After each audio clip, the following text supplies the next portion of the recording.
안녕하세요. 캐나다 곽쌤TV의 곽재현 인사드립니다. 네, 오늘은요, 여러분들과 함께 캐나다 초등학교의 시간표 하루가 어떻게 진행되는지에 대해서 알려드리려고 해요. 제가 요즘에 이제 인스타그램이나 아니면은 이제 유튜브 제 채널에 답글 달아주시는 많은 분들이 계세요. 그래서 제가 최대한 시간 내서 답글, 댓글도 달아드리고 이렇게 또 인스타그램으로 연락 오시는 분들도 이렇게 제가 많이 도와드리려고 하고 있어요. 근데 그 중에 특히 한국에서 이제 캐나다 유학을 준비하고 계시는 분들이 꽤 계시더라고요. 그래서 지금 현재 초등학교 자녀분들이 계시고 한국에 계시면서 이제 캐나다 학교 생활이 너무 궁금하다고 연락 오신 분들이 몇 분 계셔서 제가 캐나다에서 초등학교 하루 일과가 어떻게 진행이 되는지 좀 설명 좀 해드릴게요. 그리고 또 뭐 여러 가지 한국에서 준비해 오실 만한 것들 제가 이게 팁을 좀 알려드리려고 해요. 일단 초등학교는요, 유치원부터 8학년까지 거의 비슷하다고 보시면 돼요. 사실 유치원은 조금 다르게 진행이 되는데요. 아침에 거의 뭐 8시 반부터 뭐 3시 15분 정도까지 이렇게 하루 일과가 진행이 돼요. 하지만 학교마다 조금씩 시작하는 시간과 끝나는 시간이 조금 다를 수가 있어요. 9시에 시작하는 학교 같은 경우에는 조금 늦게 끝나죠. 한 4시에 끝날 수도 있고요. 8시 한 15분 정도에 시작하는 학교도 있어요. 그런 경우에는 뭐 2시 한 15분에서 30분 정도면은 하교하기 때문에 학교마다 조금씩 등교 시간과 하교 시간이 다르다는 거 알려드리고 싶고요.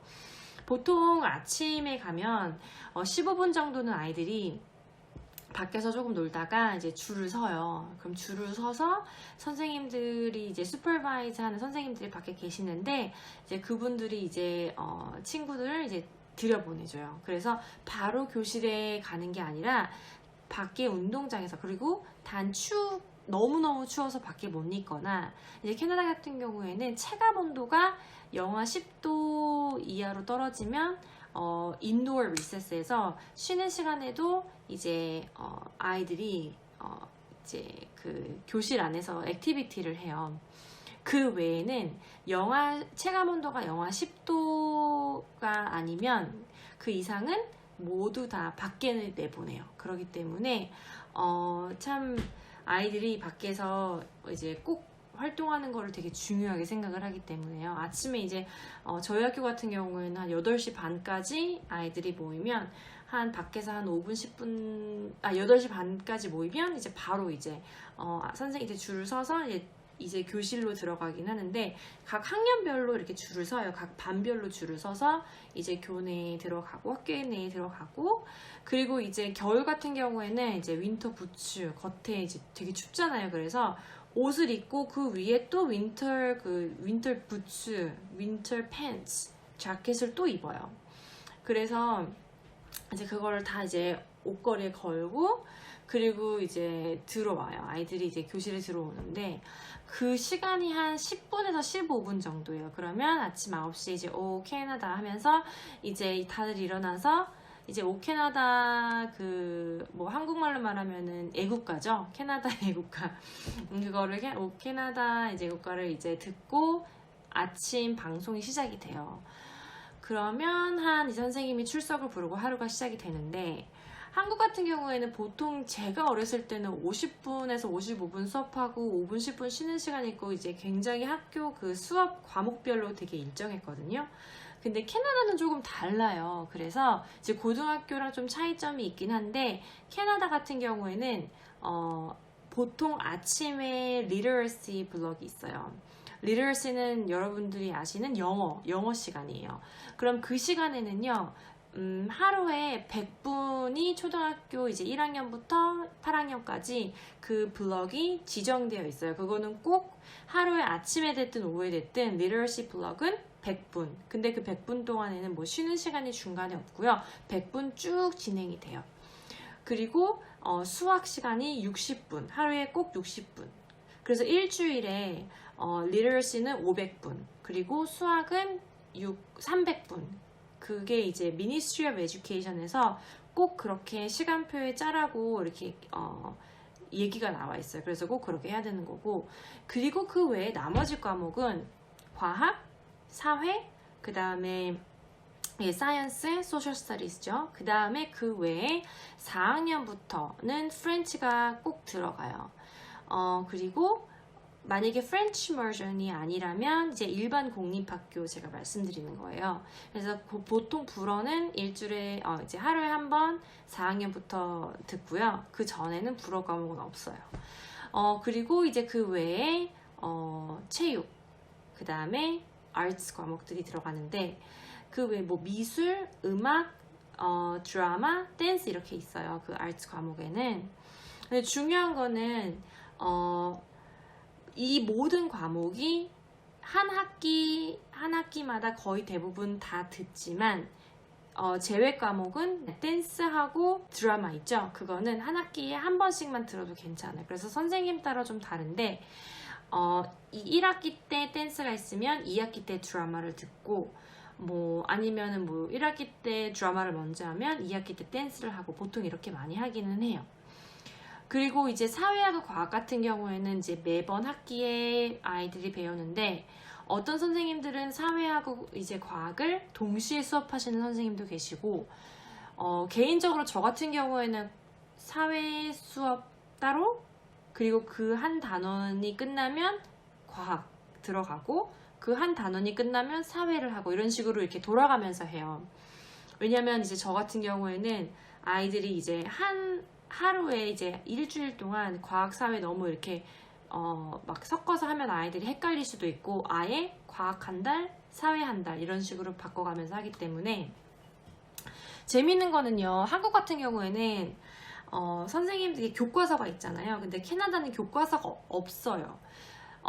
교과서가 다 똑같이 사용되지 않고요. 만약에 교과서가 있다고 하더라도 학교마다 사용하는 교과서가 조금씩 다를 수 있기 때문에, as long as 학교에서 Ministry of Education에서 커버를 하는 그 주제별로만 커버를 하면, 어떤 컨텐츠를 가지고 가리키는 거는 담임 선생님의 역량에 따라 달라요. 그래서 굉장히 차이가 많이 나요. 그래서 딱히 여기 캐나다에서 쓰는 지정된 교과서는 없지만, 제가 이제 영어 같은 교과서나 수학 교과서 아이들이 쓰는 거 몇 가지 보여드릴게요. 보통 이제 교과서는요, 이제 그 넬슨이라는 이제 출판사에서 나오는 이제 넬슨 이제 리터러시 교과서를 쓰기도 하는데, 사실 이거를 쓰고 안 쓰고는 또 담임 선생님의 선택에 따라 달라요. 그래서 일반적으로 그냥 일반 책을 갖고 교육하는 이제 수업을 진행하는 선생님도 계시고, 수학 같은 경우에도 이런 이제 이것도 피어슨 거예요. 피어슨 것도 있고 넬슨 것도 있는데, 보통 이제 출판사에서 이제 하는 그런 여러 가지 그 수학 책들이 나와요. 근데 학교마다 또 이 책이 있으면 이걸로 쓰고, 또 다른 책을 쓰면 다른 책으로 쓰지만, 중요한 거는요, 매년마다 거의 이제 매년마다 바뀌는 건 아니지만 가끔 수학 이제 그 커리큘럼이 바뀔 때가 있어요. 그런 경우에는 사실 이런 책뿐만 아니라 다양한 리소스를 선생님들이 많이 쓰세요. 그렇기 때문에 꼭 교과서대로 자, 오늘은 몇 장 몇 쪽이 하면서 이제 이 책을 쓰기도 하지만, 꼭 이 책을 모두 다 사용하진 않는다는 거 알려드리고 싶고, 그리고 이제 컨텐츠뿐만 아니라 그 커리큘럼이 계속 바뀌기 때문에 만약에 이 책이 한 5, 6년 전에 이미 출판이 된 책이라면 이미 이제 아웃데이트가 돼서 선생님들이 여러 가지 리소스를 쓴다는 거 알려드리고 싶어요. 그래서 그 점 유의하셨으면 좋겠고요. 또 이제 어떻게 진행이 되냐면, 아침에 이제 그래서 보통 수학이나 뭐 영어 클래스를 들어요. 그런 다음에 이제 리세스 타임이 있어요. 리세스는 한 30분 정도 있는데, 그거는 이제 15분 정도는 간식을 먹고 15분 정도는 이제 밖에 나가서 놀아요, 아이들이. 그리고 다시 들어와서 수학이나 다른 과목을 해요. 그리고 이제 또 2과목 정도, 짧은 2과목 정도 하고, 그리고 점심시간이 돼요. 그럼 점심시간은 1시간이에요. 그럼 그 1시간 동안 20분은 점심을 먹고 나머지 40분은 아이들이 놀아요. 근데 학교마다 조금 다른데 어떤 학교는 쉬는 시간을 한 번 더 쉬는 학교도 있더라고요. 그래서 이거는 학교마다 조금 다르다는 거 알려드리고 싶고, 점심시간이 지나면 그 후로부터는 하교하기 전까지는 클래스가 쭉 있어요.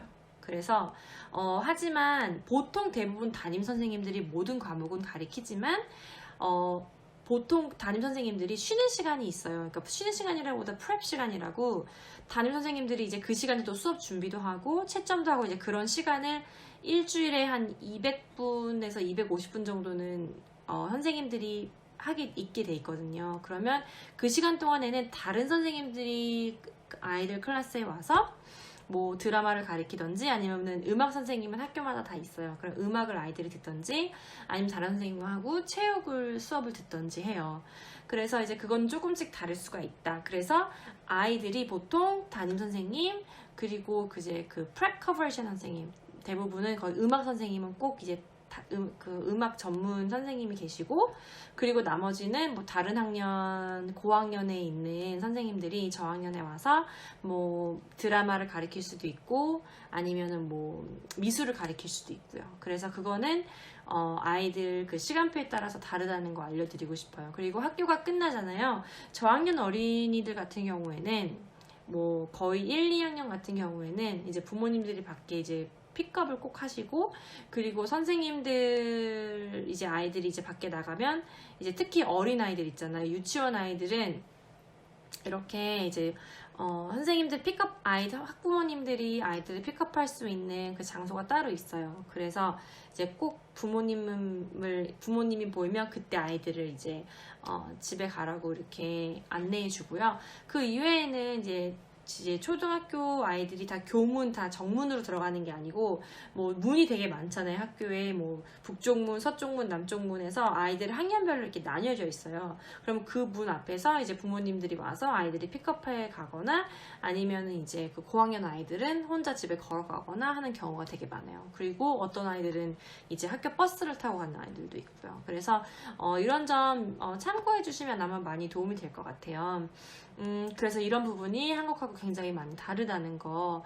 그래서 사실은 한국에서 올 때 뭐 아이들이 준비해 올 거 있나요 하는데, 사실 마음의 준비가 가장 중요한 것 같아요. 왜냐면 무슨 뭐 문제집을 더 풀거나 영어 한자를 더 배우거나, 물론 한국이 사실은 제2국어를 배우기는 정말 잘 돼 있어요. 학원도 잘 돼 있고, 또 그 되게 리소스가 많잖아요. 영어 학원도 너무 많고. 그렇기 때문에 어느 정도 아이들이 이제 리스닝이나 이런 거는 조금씩 알아듣고 오는 것 같아요. 그런데 아이들이 사실 가장, 이제 저희 학교에도 한국 아이들이 많지는 않아요. 한두 명밖에 안 되지만, 가끔 오면 가장 어려워하는 점이 그냥 문화적인 충격인 것 같아요. 그냥 새로운 곳에서 아이들을 사귀고, 새로운 곳에서 이제 언어를 듣고 하는데, 한국 아이들이 이게 제가 보면은 되게 예의 바르고 되게 착해요. 그래서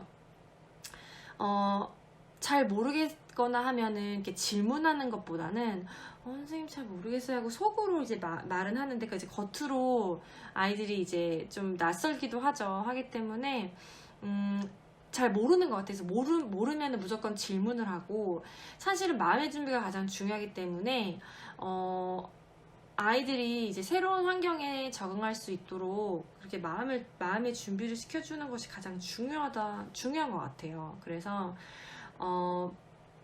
뭐 다들 뭐 캐나다에 오면은 다 많은 아이들이 백인일 것 같고, 그런데 사실 그렇지 않아요. 되게 다문화 국가이기 때문에 인종이 굉장히 많거든요. 백인도 있고, 뭐 아프리카인도 있고, 아니면은 뭐 인도 친구들도 있고, 뭐 아랍 친구들도 있고, 되게 다양해요. 그렇기 때문에 특히 이제 토론토 주변에 있는 학교들은요. 하지만 조금 이렇게 지역마다 인종들이 조금 이렇게 더미넌트한 인종들이 있어요. 예를 들어서 뭐 조금 북쪽으로 가면 이탈리안 아이들이 많은 지역도 있을 수 있고, 아니면은 뭐 조금 외곽 쪽으로 나가면 그렇게 다문화기보다는 조금 백인 아이들이 많을 수 있고, 그래서 아이들이 그런 마음가짐, 그런 내가 이렇게 새로운 학교와 새로운 친구들을 만났을 때 그런 새로운 마음가짐 중요할 것 같고, 그리고 그런 거 있잖아요. 엄마가 옆에서 조금 힘들 수 있지만 그래도 한번 우리 잘 해보자. 그래서 매일 긍정적으로 아이들한테 이렇게 얘기해주고, 그리고 격려해주는 거, 그게 중요한 것 같고, 그리고 혹시라도 오셨을 때 아이가 잘 모르겠고 힘들다 하면은 담임선생님과 항상 면담을 하셔서 선생님께 도움을 받는 게 제일 좋아요.